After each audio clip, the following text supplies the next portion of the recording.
جاوید اختر نے سوال پوچھا نا، غزہ میں اتنے بچے مظلوم قتل ہو رہے ہیں تو اللہ کیوں خاموش ہے؟ تو یہ اس کا جواب کون دے گا؟ اللہ پہ اعتراض ہے نا، تو جواب میں دوں گا یا اللہ دے گا؟ ابے اعتراض کس پہ کیا جا رہا ہے؟ اللہ پہ. تو جواب دینا مولوی مفتی کا کام ہے یا اللہ کا کام ہے؟ تو اللہ نے اس کا جواب دیا جاوید اختر صاحب کو. بھائی جاوید اختر ہی نام ہے، تمہیں نام کو غلط لے رہا ہوتا ہوں، ویسے لوگوں کو رگڑ رہا ہوتا ہوں جو ہوتے ہی نہیں ہے. میرے ساتھ یہ بڑا مسئلہ ہے. تو جاوید اختر ہی ہے نا وہ جو جس کے ساتھ بھی مناظرہ ہوا ہے. تو جاوید اختر صاحب نے بار بار یہ بات دہرائی کہ دیکھو اگر اللہ ہے، خدا ہے، کریٹر ہے، گاڈ ہے، تو فلسطین میں اتنے مظلوم قتل ہو رہے ہیں، ان کے خدا کو ترس کیوں نہیں آتا؟ یہ کس پہ اعتراض ہے؟ اللہ پہ. تو اللہ جواب میں، اب جواب میرے ذمہ بنتا ہے، علماء کے ذمہ بنتا ہے، یہ اللہ کے ذمہ بنتا ہے. علماء کا کام صرف اتنا ہے کہ جو جواب اللہ نے دیا ہے علماء اس کو نقل کر دیں. تو اس کا جواب اللہ دے چکا ہے. اللہ نے قرآن میں اس کا جواب دیا، لا تحسبن اللہ غافلا عما يعمل الظالمون. ظالم جو کچھ کر رہا ہے اللہ کو اس سے ہرگز غافل مت سمجھو. نون تاکید کا لگا دیا اللہ نے، ہرگز ہرگز، ڈبل نون. جو علماء ہیں وہ عربی گرامر جانتے ہیں، وہ سمجھتے ہیں لا تحسبن کا مطلب ہرگز ہرگز اللہ کو غافل مت سمجھو.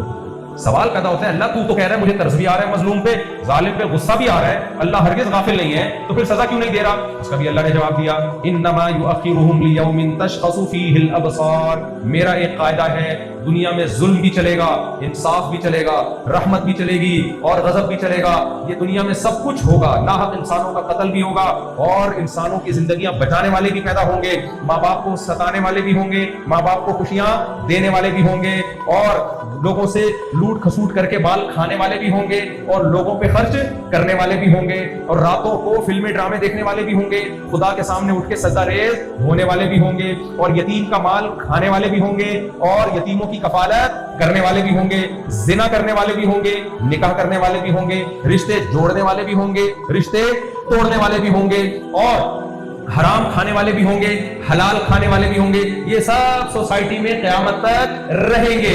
نماز چھوڑنے والے بھی ہوں گے، نماز پڑھنے والے بھی ہوں گے، شرک کرنے والے بھی ہوں گے، ایک خدا کو ماننے والے بھی ہوں گے، اور خدا کا انکار کرنے والے بھی ہوں گے، خدا کا اقرار کرنے والے بھی ہوں گے، سچے مذہب کو فالو کرنے والے بھی ہوں گے، باطل مذہب کو فالو کرنے والے بھی ہوں گے، اللہ کی آیات کو صحیح صحیح بیان کرنے والے بھی ہوں گے، اللہ کی آیات کو چند ٹکوں کے بدلے میں بیچنے والے بھی ہوں گے، مذہب میں تحریف کرنے والے بھی ہوں گے.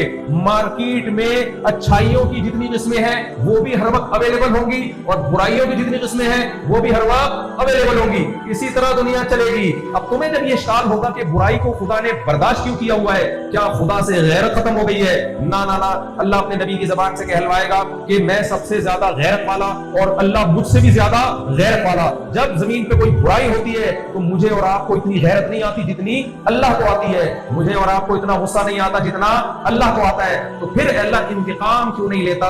تو اللہ اس کا جواب دیتا ہے، انما یؤخرهم لیوم تشخص فیہ الابصار. میں نے ایک دن رکھا ہوا ہے جس دن تمہاری نگاہیں پھٹی کی پھٹی رہ جائیں گی. اس دن کی سختی بچوں کو بوڑھا کر دے گی. اس دن ایسا حساب ہوگا کہ دودھ کا دودھ، پانی کا پانی کر دوں گا. ایک بے سینگ والی بکری سے بھی حساب لیا جائے گا کہ سینگ والی بکری نے تجھے کیوں مارا.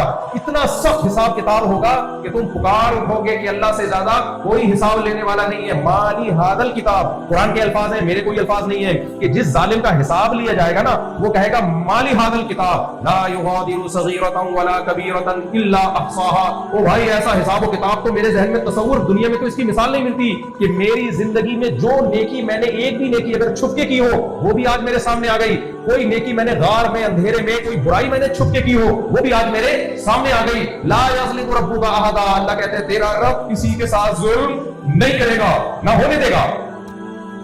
تو میرے بھائی جاوید اختر صاحب سے میں گزارش کرتا ہوں، ان باتوں کا خدا پہلے جواب بولو دے چکا ہے.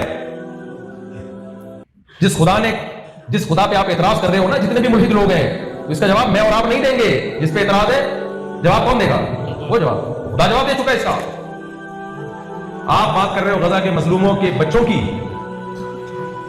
تو بچے قتل جو ہوئے ان کا تو الگ حساب. کسی بچے کو خراش بھی آئی ہے، قرآن کہہ رہا ہے کہ خراش بھی ہمارے فرشتے لکھ رہے ہیں. آپ غزہ کے بچوں کی بات کر رہے ہو. اللہ کے جو نمائندے محمد صلی اللہ علیہ وسلم نے فرمایا، صحیح ہے مسلم کی حدیث، ایک چیونٹی بھی اگر کوئی ناحق مارے گا، غزہ کے بچے تو بہت بات کی بات ہے بھائی، چیونٹی کا بھی حساب لیا جائے گا اگر ناحق قتل کیا ہے آپ نے اس کو. نبی صلی اللہ علیہ وسلم نے فرمایا کسی پیغمبر کو کسی چیونٹی نے کاٹا، صحیح حدیث ہے، ان پیغمبر نے وہاں جتنی چیونٹیاں تھیں مار دی. اللہ نے وحی نازل کی کہ کاٹا ایک نے تھا، باقیوں کو آپ نے کیوں مارا. یہ کس کو تنبیہ کی گئی ہے؟ بولتے کیوں نہیں؟ پیغمبر کو. اللہ کے پیغمبر کو اجازت نہیں ہے کہ کسی ناحق چیوٹی کو قتل کرے. اور اگر آپ خدا کا انکار کرتے ہو تو اس کا مطلب آپ غزہ کے مظلوموں کی فریاد رسی نہیں کر رہے, آپ جو ظالم ہے اس کے ہاتھ مضبوط کر رہے ہو کہ کرتے رہو طاقت کے نشے میں, جو کچھ کرو کوئی پوچھنے والا نہیں ہے. دنیا انتقام لے رہی ہے؟ بولو, جنہوں نے غزہ کے مظلوم بچوں کو مارا ان قاتلوں کو کسی نے سزا دی؟ اور کوئی امکان اسباب کی دنیا میں نظر آ رہا ہے کوئی سزا دے گا ان کو؟ خدا کے انکار سے دنیا میں ظلم کم نہیں ہوگا, بڑھے گا. ہاں ایک اشکال کیا کہ پھر ہم دعا کیوں مانگتے ہیں جب خدا نے آخرت میں انتقام لینا ہے؟ ہم دعا اس لیے مانگتے ہیں کہ اللہ ہمیں بھی آزما رہا ہے, ہمیں بھی آزما رہا ہے کہ تم اس ظلم کو روکنے کے لیے کیا کر رہے ہو. ہمارے پاس تو دعا کے علاوہ کوئی طاقت نہیں ہے, تو اگر ہم دعا بھی نہ مانگیں تو ان مظلوموں کی جان چھوٹے نہ چھوٹے ہم لٹک جائیں گے آخرت میں کہ تم مجھ سے مانگ تو سکتے تھے. پھر اللہ کی مرضی وہ دعا قبول کرے یا اس دعا کی قبولیت کو آخرت کے لیے مؤخر کر دے. بعض دفعہ قبول بھی کر لیتا ہے, دنیا میں فریاد رسی کر دیتا ہے کہ چلو ٹھیک ہے.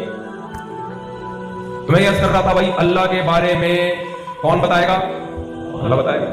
تو اللہ نے بتا دیا, اللہ نے سب کچھ بتا دیا قرآن میں کھول کھول کہ میں ظلم کو پسند نہیں کرتا, میں شرک کو پسند نہیں کرتا, میں رشتہ داری توڑنے کو پسند نہیں کرتا. تو اب میرے اور آپ کے پاس یہ آپشن نہیں ہے کہ میں اور آپ خود فیصلہ کریں کہ ہمیں کیا کرنا چاہیے اور کیا نہیں کرنا چاہیے. اللہ نے بتا دیا, تم بنے تھوڑی ہو, تمہیں تو میں نے بنایا ہے, تو میں بتاؤں گا تمہیں کیا کرنا چاہیے اور کیا نہیں کرنا چاہیے. تو اسی میں عرض کر رہا تھا, اصل موضوع کی طرف آ کے بات کو سمیٹ کے ختم کرتا ہوں. اسی میں اللہ نے ہمیں بتایا کہ اللہ گناہ کو پسند نہیں کرتا. اور گناہ میں کیا کیا ہے؟ جس چیز کو بھی اللہ نے حرام کر دیا وہ کیا کہلائے گا؟ گناہ.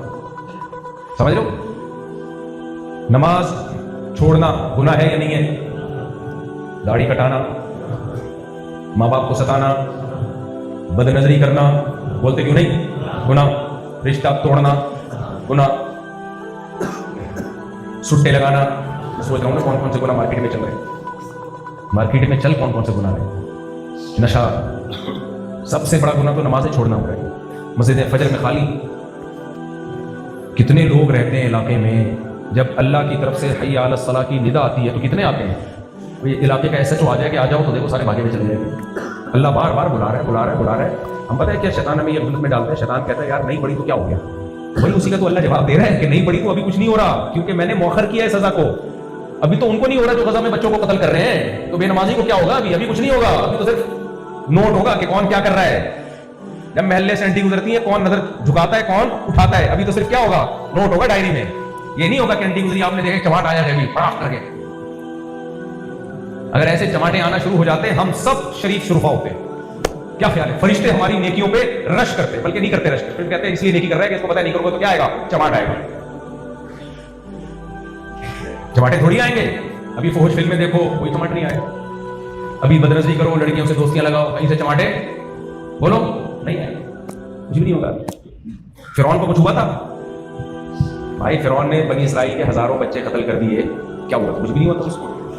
موسیٰ علیہ السلام جا کے سمجھا رہے ہیں, معجزے دکھا رہے ہیں, وہ نہیں مان رہا. پھر بھی حضرت موسیٰ کے ساتھ تو بہت کچھ ہو رہا ہے. بنی اسرائیل کا ظلم بھی اور بڑھتا چلا جا رہا ہے. فرعون کے ساتھ کچھ بھی نہیں ہو رہا, وہ اور طاقت میں آئے چلا جا رہا ہے. بنی اسرائیل تھک گئے بیچارے, کہنے لگے یا موسیٰ اوذینا من قبل ان تأتینا ومن بعد ما جئتنا. اے موسیٰ تیرے آنے سے پہلے بھی ہم تکلیف میں, تیرے آنے کے بعد بھی تکلیف میں, بلکہ تکلیفیں بڑھی گئی ہیں, تو تیرے آنے کا کیا فائدہ ہوا؟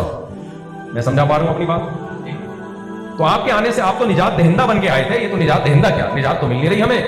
فرعون نے تو ظلم کے پہاڑ اور توڑ ڈالے ہمارے اوپر, آپ کے آنے سے تو ہمیں کوئی فائدہ ہو ہی نہیں رہا.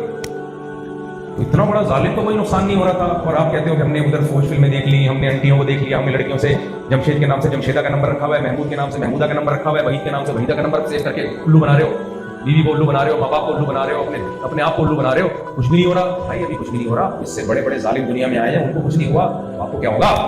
نہیں ہوگا. لیکن ایک دن آئے گا میں اور آپ ہڈے پہ لیٹے رہیں گے. سمجھتے ہو؟